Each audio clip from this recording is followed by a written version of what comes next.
అధ్యక్ష ఆయన అవనివ్వండి మరి. జనరల్గా మీరు ఎప్పుడు అటువైపు చూస్తున్నారు అధ్యక్ష, ఇటుపక్క చూడటం మానేశారు. కొంచెం కూడా పార్షియాలిటీ అనేది ఉన్న ప్రమాదాలు మాకు తెలుసు కాబట్టి చూడలేదు. కొంచెం కూడా పార్షియాలిటీ అన్న కొంచెం చూపించవలసిన నెసెసిటీ ఉంది అధ్యక్ష. కనీసం కొంచెం క్యాస్ట్ ఫీలింగ్ అన్న లేదు అధ్యక్ష. ఏదైనా గౌరవ ముఖ్యమంత్రి గారు సైలెన్స్ని బ్రేక్ చేసిన వ్యక్తిగా మనము భావించవలసిన అవసరం ఉంది అధ్యక్ష.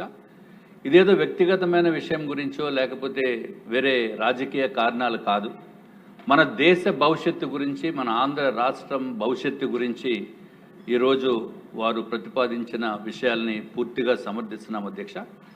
ఎందుకంటే ఒక విజనరీ లీడర్కి ముందు చూపు ఉండటం అనేది ఇది నిదర్శనం అధ్యక్ష. అది కేవలము గౌరవ ముఖ్యమంత్రి చంద్రబాబు నాయుడు గారు అధ్యక్ష. కానీ ఇందాక ముగ్గురు ఉంటేనే కానీ ఇమీడియట్గా నెక్స్ట్ ఎలక్షన్స్ లేకపోతే అటువంటి ఫీలింగ్ ఏమి లేకుండా ఇదేమి షాపులు లేని కొని తెచ్చేసేది కాదు కదా అధ్యక్ష. కాబట్టి కొంచెం ఏదో ఒక 10 years టైం పెట్టి లేదో 5 years, ఎందుకంటే చాలామంది యంగ్స్టర్స్ ఉన్నారు ఇక్కడ. సో 5 years తర్వాత అంటే ఏదో 2030 35 పెట్టి అప్పటి నుంచి ఇటువంటి ఇంప్లికేషన్స్ రెస్ట్రిక్షన్స్ అటువంటి పెడితే బాగుంటుంది. అట్లాగే ఇందాక కోన రవికుమార్ గారు చెప్పారు, మేడం గారు చెప్పారు, ప్రశాంత్ రెడ్డి గారు, తప్పనిసరిగా పాఠ్య పుస్తకాల్లో మనం ఇది చేర్చవలసిన అవసరం ఉంది అధ్యక్ష. ఇంటర్మీడియట్ నుంచి కనుక చేరిస్తే అది వాళ్ళకి ఒక మారల్ లెసన్స్ కింద అన్ని విధాలుగా కూడా మన సాంప్రదాయాలు అన్నీ కూడా కొంచెం తెలిసే పరిస్థితి ఉంటుంది అధ్యక్ష. ఇదివరకు కాలంలో ఏదైతే పిల్లలు ఎక్కువ మంది ఉండేవారు, తర్వాత రాను డిటీరేషన్ అయిపోయి ఒక బాటమ్ లెవెల్కి వచ్చేసింది అధ్యక్ష. కానీ దాన్ని మళ్ళీ పెంపొందించడానికి గౌరవ ముఖ్యమంత్రి గారు తల్లికి వందనం అని ఎప్పుడైతే అది చేపట్టారో ఆ పథకము, దాని మూలాన్ని ఏదైతే కొంత డబ్బులు పెట్టుకుని చదువులు చదివించడానికి ఇబ్బంది పడే వారు ఇది వచ్చిన మూలాన చాలా సంతోషంగా ఆర్థికపరమైన ఇబ్బందులు లేకుండా ఉండటం గురించి అది చేయటం జరుగుతుంది అధ్యక్ష. డెఫినెట్గా దట్స్ వెరీ గుడ్ ఇనిషియేటివ్. ఇది ఒక్కటే కాకుండా రెండో బిడ్డకి ఎవరైతే రెండో బిడ్డ కంటే వాళ్ళకి 25,000 రూపీస్ ఇవ్వడానికి ప్రపోజల్ చేయటం అనేది వెరీ వెరీ వెరీ గుడ్ అధ్యక్ష.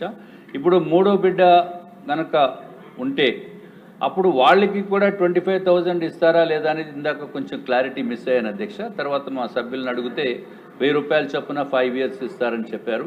సో మూడో బిడ్డకు కూడా అది 25,000 రూపీస్ ఇచ్చిన తర్వాత 1,000 రూపాయలు ఇస్తారా, లేకపోతే మూడో బిడ్డకి ప్రతి నెల 1 month 1,000 రూపాయల చొప్పున అలాగా వీలవుతుందా ఏంటి అనేది కొంత క్లారిటీ చేయవలసిన అవసరం ఉంది అధ్యక్ష. ఏదైనా this is a very good proposal in the interest of the entire nation. And దేశంలో మిగిలిన చోట్ల మిగిలిన రాష్ట్రాల్లో ఇటువంటి ప్రతిపాదనలు ఎవరన్నా వచ్చినాయో లేదో అయితే నాకైతే వచ్చినట్టుగా తెలియదు అధ్యక్ష. But I really appreciate the honourable chief minister గారు for initiating this type of activity and really congratulate him. ఎందుకంటే ముందు చూపుతోటి ఆంధ్ర రాష్ట్ర భవిష్యత్తుని దృష్టిలో పెట్టుకున్న ఈ ప్రతిపాదనని పూర్తిగా సమర్థిస్తూ తప్పనిసరిగా వారి విషయస్ ఏదైతే ఉన్నాయో మన ఆంధ్ర రాష్ట్రము మంచి భవిష్యత్తు ఉండేటట్టు, అట్లాగే ఆంధ్ర రాష్ట్రాన్ని చూసి మిగిలిన రాష్ట్రాల వాళ్ళు కూడా ఈ విధమైన ప్రతిపాదనలు చేస్తే మన భారతదేశం కూడా బాగుంటుంది అని తమరి ద్వారా గౌరవ ముఖ్యమంత్రి గారికి మరి ఒక్కసారి ధన్యవాదములు తెలియజేసుకుంటూ సెలవు తీసుకుంటున్నాను అధ్యక్ష. ఖచ్చితంగా మాట్లాడే వాళ్ళ పాపులేషన్ నిమిషం పెరుగుతుందంటే ఈ స్కీమ్ సూపర్ హిట్ అవుతుందండి.